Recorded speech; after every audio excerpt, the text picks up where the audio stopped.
Welcome to the 12th episode of the Punch Plan podcast, and in this episode, we are joined by the legendary strength and conditioning coach Larry Wade, who's trained and worked with countless world boxing champions, and with viral YouTube sensation KSI having a couple of white collar boxing matches, and then having that colossal pro boxing match against Logan Paul, which you were actually in the corner of, and worked alongside Leon Wills as his strength and conditioning coach. What are your thoughts on how he performed on the night against Logan Paul?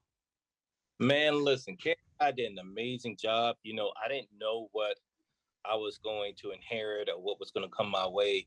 Mm-hmm. And I am a true professional boxing trainer, strength conditioning coach. So I've trained with guys, winning multiple world titles. So when the opportunity presented to me that they wanted me to work with KSI, I was a little hesitant. Yeah. And I was hesitant is because at that time, at that moment, the YouTube sensation for boxing hadn't really entered. KSI was one of the quote unquote pioneers, him and Logan Paul, of doing that. Definitely. And Yeah. I was nervous that in me taking the opportunity that it may take away from how my professionals and coworkers looked at me. Yeah. Maybe they may not continue to take me serious because I'm a very strong professional in what I do, and I carry a large level of professionalism in what I do. So I was a little concerned. But once I got the young man and I had an opportunity to be in front of him, man, he really impressed me because he really worked his ass off. He really was mentally focused, and I'm not easy. Mm-hmm. And he worked, the work I needed him to do, and not only just physically but mentally, and bring out the dog for that night. And that was really the theme for the whole fight leading into it. And I was really proud of the work that he did, not only to prepare for that fight, but also the courage he presented and the effort he presented the night of the fight. Yeah, that's totally understandable to like not be sure if you want to train with this guy. You don't really know what he has to bring. He's a YouTuber, quote unquote, right? So you don't really know exactly what he has. So Especially with understandable. that being his first pro fight. Well, it's not Hmm. just that. I think about Yeah. in the West, it wasn't something that had ever been done before at that level. We're talking about the first time these two YouTubers, they're the main event at the Staples Center, one of the largest Yeah. venues in the United States. And nothing like that had ever happened before. And it had only happened overseas. So I was even questioning it myself, like, how are these two guys going to come here and be the main event? Yeah. And ahead of Hmm. guys like Devin Haney and Billy Joe Saunders, it was.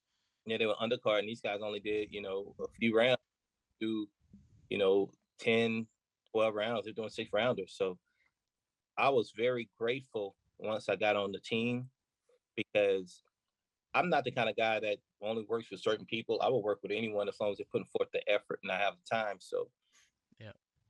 got in front of him and I realized what kind of hard worker he was and how committed he was to the craft, man. I couldn't help but to commit and give 100% to what he was doing. And I'm grateful that he allowed me to be part of that team. I learned a lot that camp for sure.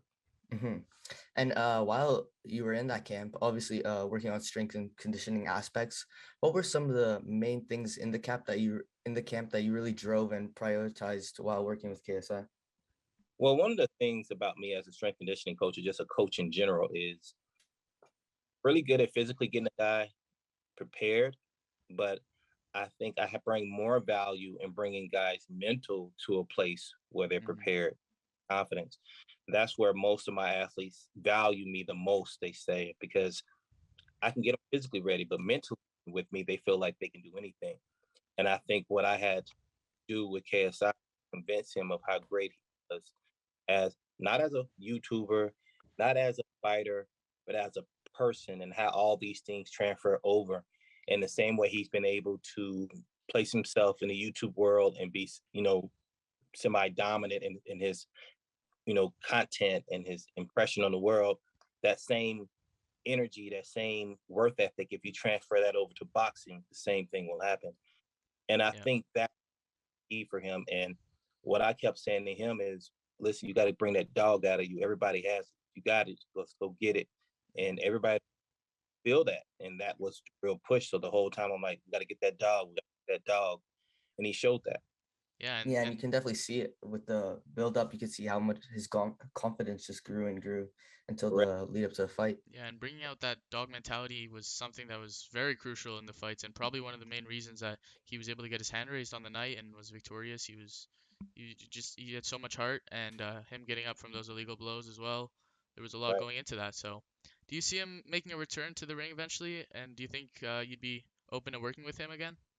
I do believe that he will return at some Hmm. point. I don't feel like he's in a space where he has to. He's still very successful Yeah. uh, boxing. He was very successful before boxing. So he's not in a space where he has to do anything. Hmm. I think that if when he makes that return, it's going to be when he's ready to and he feels like there's something he wants to accomplish for himself. As far as me being on that team again, if he gives me the call, you can guarantee I will be on that team because Hmm. he is the type of person I would like to work with as far as worth ethic, integrity, and that's really big for me. So yeah, if that phone call ever came, I definitely would answer it and come to the call. Hmm. And also, it's like KSI Jake Paul has been making a lot of noise in boxing, and that rivalry between Jake and KSI is doesn't seem to really be going away.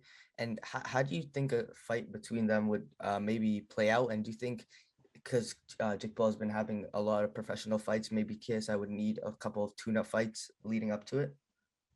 Well, it just all depends on who he's with and who he's training with. I mean, a lot of times our fighters don't have tune-up fights. Once you make this your profession, you have as an athlete or as a coach, you learn how to train people to get prepared for the moment, whether they have a tune-up fight or not.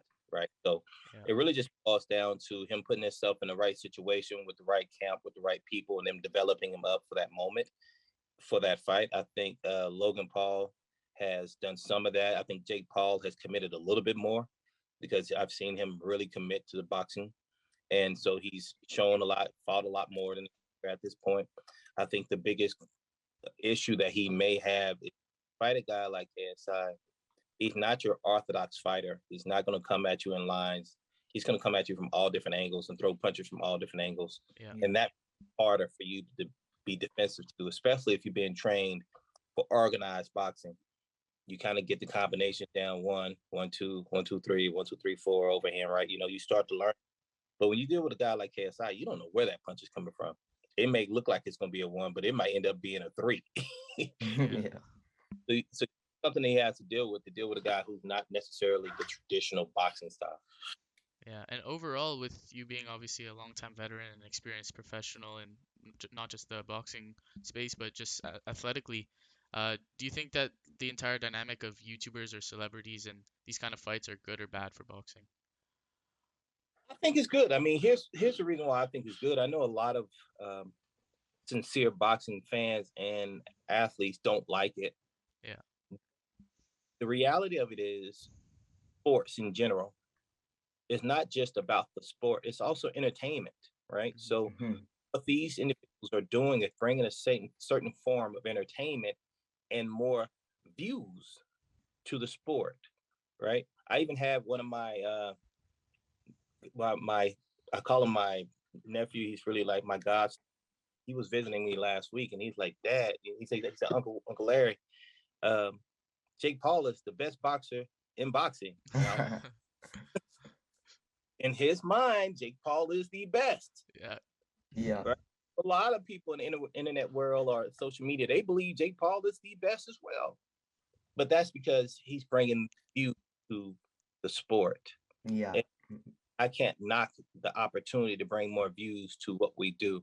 Um, the one thing that I can honestly say that has impressed me with Jake Paul is the fact that I've seen him try to get back to the sport with him giving a portion of his purse away. If I'm not mistaken, in one fight, I think it was the last $1 million of his own purse away to make sure the other boxers on the card paid. Yeah. That's not something everybody is doing. And so I have to applaud him, his effort in trying to give back to the sport in that arena. Hmm. Mhm. And more a bit onto the traditional side of boxing, one of your most successful fighters being the former super middleweight champion of the world, Caleb Plant, who just got into the ring with the pound for pound best fighter in the world, Canelo Alvarez. What are your thoughts right now on kind of Canelo's career as of right now and him being remembered as one of the greatest fighters of all time? I think it would be hard not to look at Canelo as one of the greatest fighters of all time. There's so many great ones that came before him, but in this era, he definitely has proven is one of the in this sport. The thing that I applaud Canelo the most on is after he lost Floyd Mayweather, he took that loss and he learned from it, Yeah. and he got better. He got much better. And what taught me, and hopefully teaches others, that no matter if you do take a loss, sometimes even when you lose, it's a win because it teaches you how to become the better version of yourself. And that's the same thing that I'm seeing currently with Caleb Plant. He took that loss to Canelo, but he's already showing me a better version of the fighter that he was before he got in the ring with Canelo. Biggest form of education is not just about books. It's not just about sparring. It's not just about the training. It's that life experience. And so the lesson he was taught that day, the experience and the knowledge he received that day from that fight with Canelo is so valuable that you can't put a price tag on it, which was the same lesson that that Canelo learned with Floyd Mayweather. So I think that Floyd was the best at that time, and then Canelo followed up, and now we're following the end of that era. And I think that next era is going to have some of these younger fighters like Caleb Plant step up and do some of the same things that Canelo did, take the loss and learn from it and then dominate. Yeah, and with Canelo's unifying the super middleweight division in only a year, and now looking to set his sights on probably the heavyweight division, even though there was a bit of talk about cruiserweight, I don't think he's going to pursue that. Do you see any of the top guys from 160 to 168, even maybe 175, being able to beat him right now? 68. There are a lot of good guys at 68. There's a lot of good guys at 75 as well. That for anybody, Canelo's going to be really, really hard. Is he beatable? Absolutely. I can't pull a specific person that I would lean toward beating him. But like I've always said, and the boxing journalists have already said, styles make fights, fellas. So if style is there, it can cause problems. And, so on paper, it's hard. But once you put it in front of them, in all actuality, it may be a problem. So I definitely think that there are people out there that can beat him. I think stylistically, it's just finding the right style that can do it. Yeah. And with it now being a couple of months since Caleb Plant's in the ring with Canelo and had a really great performance, winning several rounds, and he was showcasing a lot of heart and talent on that huge stage.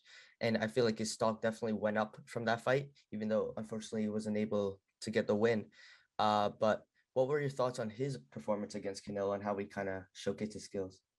I thought he did absolutely amazing. See, what most people don't realize is Caleb has always had extremely gifted skills. He has always been a great boxer. But what you guys have to realize, you got a guy in Canelo who has over 50 fights? Yeah, lots of experience. Yeah. Caleb, half of those fights, right? And God knows how many world title fights that Canelo has been in up to this point. And if I'm not mistaken, I think this is only like Caleb's fourth world title fight. So he's still really young in his development, right? And so when who's still really young from an experience standpoint, getting to the ring with a guy who's as experienced as Canelo, you got to be able to apply. They don't really understand how huge that really is. He is amazing. Most guys who are still relatively young in the development, getting in the ring with a guy like that, they don't make it through the first 4 rounds. Nonetheless, 10th, 11th round, right? So you talking about, I was very, very, very proud of him, and not from a performance standpoint, but you got to also think about the pressure that comes along with being in this type of fight with that type of person. Everybody doesn't have the pull to manage that, and he managed that through before camp and even after camp. He took his loss and he learned from that loss, and he made no excuses. At the end of the day, that is hard to do for any man. So for him to do it at the development state that he's in or was in at that point, oh man, it's huge. Huge.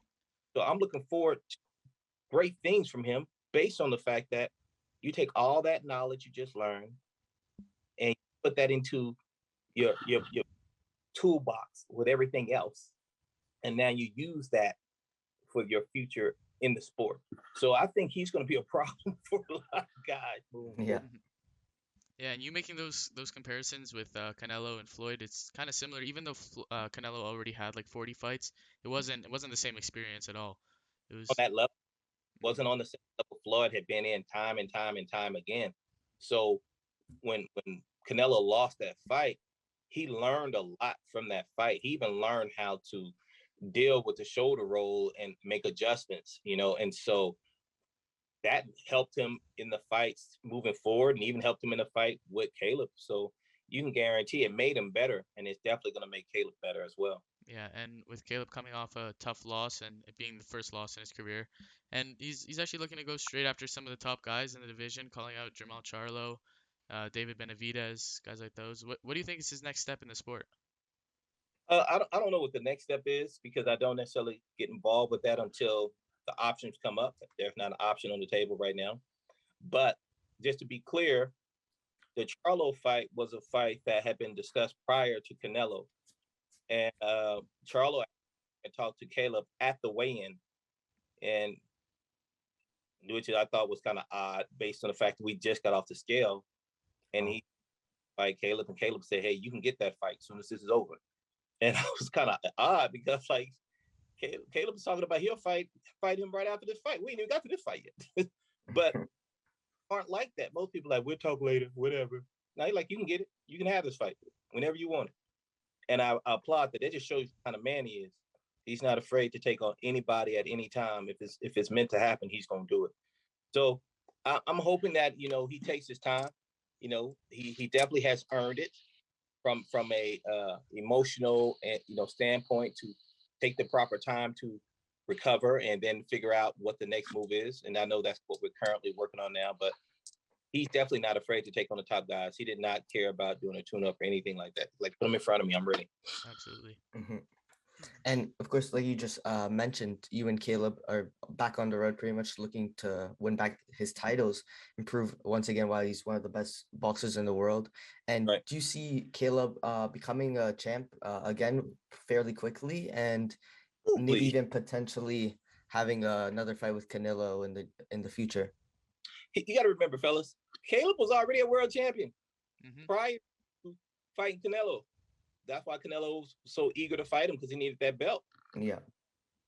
With him already being a champion means he was already at the top of the food chain in regards to, belts is concerned. So you don't come from the top and lose to the pound for pound guy and then go all the way back bottom to the back of the line. You may go down a couple of steps, but your goal is to shoot right back to the front. That you deserve your opportunity. You deserve that next chance. Now, but of course, there's politics and everything that goes into the sport of boxing. But you can guarantee he'll be a world champion again. And he's going to work toward it until he gets to it, because that's just who he is. He's working his ass off right now, just get back into, shape. He's not in bad shape or anything like that, but he wants to be ready when that phone call comes so that he knows he's ready to be there. So when the phone call comes, he'll be ready. Sure, yeah. And on another one of your fighters, Shawn Porter, one of your most prominent fighters that you've worked with, and I'm pretty sure, correct me if I'm wrong, but was actually your first boxing world champion. He was. I was with Shawn 9 years. Yeah, and what'd you think of his fight against Terrence Bud Crawford in November? I thought he was winning the fight. I thought he was winning the fight. I don't know how you guys saw it, but at worst case scenario, I had it at worst a draw. I went and watched it again on TV. I still thought he was winning the fight. I thought he was doing a great job. I do believe he made some mistakes, but that happens in boxing. But I was disappointed that the fight ended the way it ended. But at the same time, we don't get to control the direction of how things happen. We just try to do the best with what's presented in front of us. The thing that I was the happiest about once the fight was over is he was healthy, meaning that he had all his faculties. He could think straight. He had no issues. In the sport of boxing, you can lose your life with one hit. And so when you're with a guy like I've been with Caleb and like I've been with Badu Jack and, the Shawn Porters and, Rolando Romero's, these type of guys. When you're with these guys, you learn to have a real relationship. It's not a business relationship solely. You love these guys. You care about these guys. You eat with their families. You with them on holidays. It's not just business. So for my guy who I started this process with to win multiple world titles with, to be still ranked number one in the world 9 years later with, him to walk away and have his full health and mental health still in place, I was honored and grateful. I'm not going to lie to you. I cried. I did cry. But I cried not because he retired. I cried based on me being able to appreciate all the things we went through together in those 9 years, the ups, the downs, the tears that you don't see, the tears that you see on TV between us.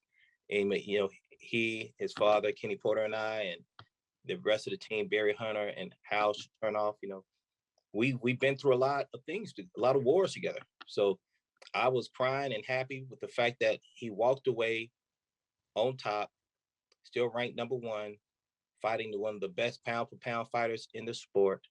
And he did it on his own terms. Mm-hmm. Yeah, it's definitely tough for some fighters to decide when they feel that it's time for them to stop fighting. Right. And like you just stated, we know that you have a very passionate and close relationship to a lot of your fighters and pretty much all of them. So I'm now kind of wondering that Shawn's career is fully done with his recent retirement after his fight with Crawford. What are your kind of full thoughts on his career as a whole? I think Shawn has done a lot of great things. There's no one at the welterweight division in the last 9 years that's a top fighter outside of Manny Pacquiao that Shawn Porter didn't get in the ring with. And if Manny would have taken that fight, he would have gotten in the ring with Manny as well. So you deal with a guy like Shawn Porter. Shawn Porter is that guy like the old marvelous Marvin Hagler. He's going to take on every fight that you put in front of him. He's not afraid. He's never going to walk away from a fight, no matter who it is.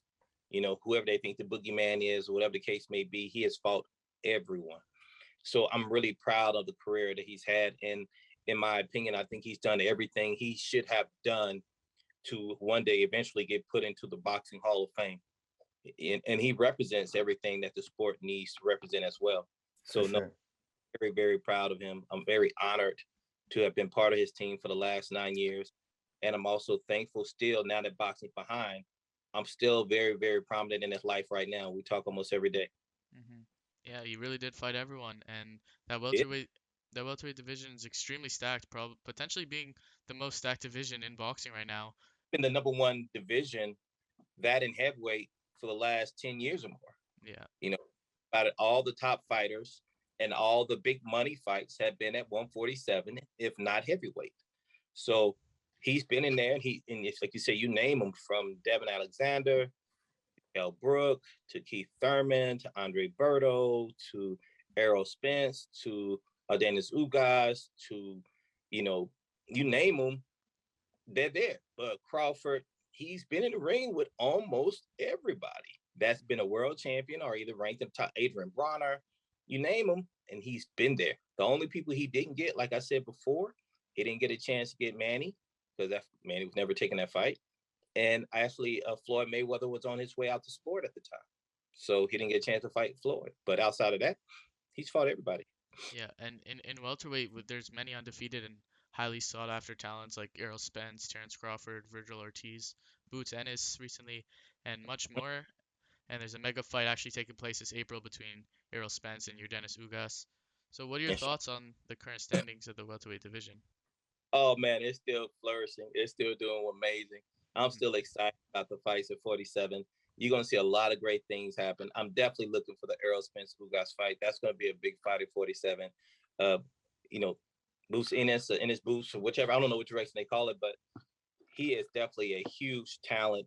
I watched him. He's going to be great. He's just going to need the proper opportunity. Eventually, kind of like the Errol Spence situation, he's going to keep knocking on the door, but eventually they're going to have to let him in, And so I'm excited for him to be well in that top 1 or 2 as well. He's already proven that he deserves to be there. It's just a matter of waiting his time now. Danny Garcia moved back up. Danny's another guy that Shawn fought as well, who's another world champion, So that 54 is kind of growing a little bit now because a lot of those 47s now moving to 54. Another division that's doing really, really well is 35. 135 is doing really well with Rolando Rivero, Devin Haney, you got all these top guys, Teofimo Lopez, Also very young and growing and developing group of guys. You got Tank. You can't overlook him. You got a lot of guys that are doing really well at that division. So yeah, that's another one that's going to be a lot of fun. Mm-hmm. And with the rivalry between Errol Spence and Terrence Crawford still burning pretty much to this day, and after talks of the fight have been happening now for several years, and with your fighter Shawn Porter, been in the ring with both of them in recent times, what is your view on the mega fight between Errol Spence and Crawford, and how would you see that matchup playing out? Well, first, Errol got to get by Ugas first, Yeah. So it's hard to talk about that fight until the Ugas Spence fight happens, right? So I respect Ugas. I respect Ugas' skill set. I respect his heart and determination. That fight needs to happen first, because when he fought Shawn fought him right before Errol, which is crazy that you get those two guys back to back. Ugas wasn't an easy fight to me. I feel like Shawn had to really fight this guy, right? He got the nod and walked away as the win, but Ugas is not soft, and you saw that even when he fought Manny Pacquiao. He was in there determined, and he fought well, and he won. And now I'm going to bring that same momentum to Errol Spence. And once again, we're talking about an Errol Spence who hasn't fought in years, had major car accidents. We're talking about a guy who just had eye surgery not too long ago from another issue. He hasn't been in the ring in, I think, 2 years or so. And so it's going to be a really good fight. So first, Errol has to get through Ugas first, and then from there, they can talk about, Terrence Crawford. Whoever Terrence gets in the ring with, whoever it's going to be, it's going to be a fight because that boy can fight. Yeah, well, it'll really be interesting to see what happens from there. Fight, don't misunderstand. I'm not talking about just ability to box. He can box, but this kid can fight. It's a little bit different. Being able to box a guy, but when you hit a guy and he can go somewhere else mentally and physically and dig deep, and he brings the fight to you now, every boxer doesn't have that. Terrence Crawford does. Mm-hmm.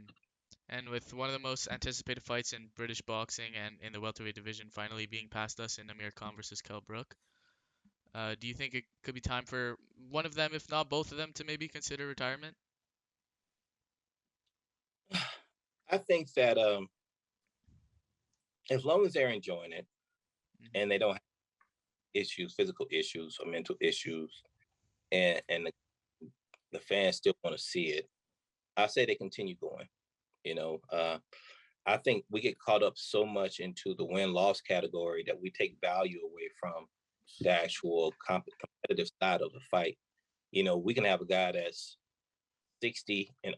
He loses one fight, and then all of a sudden he washed up. Yeah, definitely. That's so I don't believe that a guy should walk away from the sport because they take a loss. What can that fighter bring to the sport? Does he bring excitement? Does he bring a great fight? Is it something that we all want? Because that's really what we want to see, the competitiveness and see different styles and how they fit. And that's what people get entertained by. So I don't think either one of those guys should be forced into retirement or even think about retirement. I think those guys should reflect back with their team, decide for themselves what they want out of the sport, if there's anything else that they feel like they need to accomplish. And if so, then continue to pursue it. But if not, then walk away from it. But just because you take a loss, for example, Amir Khan, doesn't mean that you don't have value, because when was the last time we saw Amir Khan in the ring? 4 years? Something like that? It's been a while, yeah. A couple years. Yeah. How long has it ever been? But it's been a long time. My point being, one loss after sitting out 2, 3, 4 years is not necessarily a horrible thing. And he lost to a guy who's still a very talented, ranked fighter. Mm-hmm. And a little bit on your training as a whole, and it's clear to see that with all your fighters, the chemistry, bond, and loyalty is always there no matter what. And it seems to be your main focus above all. How important do you think that connection is between a trainer and their fighter? It's the most important thing you can have. You know, it's a reality. Every trainer, whether it's boxing trainer, strength conditioning trainer, is going to be able to get access to the information that you may want to teach, right? Whether it be YouTube, whether it's in a book, or you just talk to a person directly, you can access that information. But the difference between being good and great, I always say, is 9 inches. That's from one side of the head to the other side of the head. That's where the greatness starts and creates and is actually built. So as a trainer, if you don't have the ability to connect with your athlete in that way, they're never going to absorb what you're teaching, and they'll never be able to execute it with extreme confidence. Let me say that again. Extreme confidence. They'll never be able to execute it with extreme confidence unless they totally believe in what you're doing. And the closer the relationship is, as far as respect, integrity, worth ethic, these things, loyalty, these things is what they use to grow and develop in the sport. So without that, it's very hard for a guy and for a team to be great at what they do. They can be good, but great is not what I usually chase, and my athletes either. We don't want to be great. We want to be the greatest. And that's really important. And from a personal standpoint, my goal is to be the first boxing strength conditioning coach put into the Boxing Hall of Fame. It's never been done before. I also want to get Coach of the Year, something that's never been done before. So I'm pursuing things that have never been done before. Why? Because why do I want to do the same things that everybody else has already done? And that's how we look at the sport. My athletes don't want to just be great. They want to be the greatest. Yeah, Yeah, your definitely passion the is vision for a win. yeah, your passion is truly inspiring. And with your specialty in the field of strength and conditioning, what is it that you do that really pushes your fighters to their absolute limit, like where you're truly bringing out the best out of them? Once again, it's so many different things that we do, and everybody's moment is Mhm. different, right? So my moment with KSI, opposed to any other boxer, had to happen during camp, where you get a guy right to that breaking point where they're like, shit, I don't know if I can do this. And then you empower them to understand how great they really are. Because when you're building an athlete, the first part of it, it's not going to be easy. The work is going to be hella hard, but you're building them and giving them the callus that they need, the calluses they need on their soul and their spirit to be tough enough to handle what they're going to have to endure the night of the fight, and also physically building them to the point where their bodies can handle what's going to be needed the night of the fight. That is challenging to do. And there's always a point for every boxer where it's just so fatiguing physically and mentally, where they're like, man, I don't know. Right. At that moment, that's when they're ready to go to the other side of that coin to greatness. And now you start to empower them and help them see how great they really are and how far they've really come. So it always changes per fighter, but there's always a breaking point. There's always a moment where each fighter and I connect in a way that we realize, oh, things aren't the same anymore, and they never will be.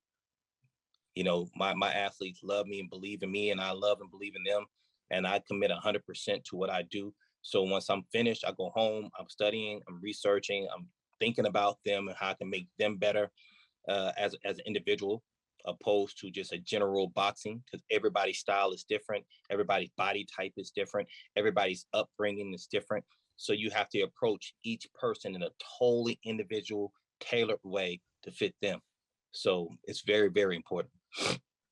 And with boxing probably being one of the most physically demanding sports, of course, being a contact sport in a one-on-one environment, and can really take a mental and physical toll on a fighter's body. What is it that you do to make sure that your fighters are always physically ready as well as injury free as possible heading into a big fight? Well, one of the things that I do, as we all understand, hard work has to happen, right? Yeah. That's really big. The one thing so underrated, and I say it again, underrated, is rest. In the sport of boxing, these guys can work 6, 7 days a week. And they think, a lot of times they may think the more work you do, the better shape you're in. But it's not true. You also have to allow your body to recover and repair. So that rest is really big. So I think one of the biggest differences that I bring is I include rest as part of the workout. Because even if someone is sitting at home for a boxer, somebody could be tormenting because they want to work. So sometimes sitting home is harder than actually going to train. Yeah, because they feel like they're not doing enough. Not doing enough, somebody's getting better. Well, rest is a large part of the building process. So that would be the main thing, is I make sure rest is an intricate part of the development. Yeah, and it's pretty universally known that fighting can actually be just as much mental, if not more mental than physical, especially getting in a ring and on a big stage. What is it that you do to help prepare your fighters for the big occasion, and how important do you think like the real mentality comes into play in a fight? Well, a big situation, right, Mhm. is just a bunch of small situations added up to one, right? Mhm. When you put a little fight, right? Let's say you get in a small fight, you got one fighter across from you, official, you got a ring judge, fight starts. If you got a major fight, you got one fighter across the way, official, a ring judge. The concept is the exact same. Nothing changed. The thing is what are you going to do to focus on the job at hand, opposed to all the nonsense that may be going on around you? And that's where we stay focused and we keep our circle small, because at the end of the day, fighting in front of 10,000 people and fighting in front of 20,000 people, there's still one fighter standing across from you. There's still one official in the ring, and there's still ring judges the same. So you have to just stay focused on the task at hand. We make sure you stay focused on the task at hand, and we go from there. Yeah. All right. Thank you. Thank you so much for coming on. Thank you guys so much.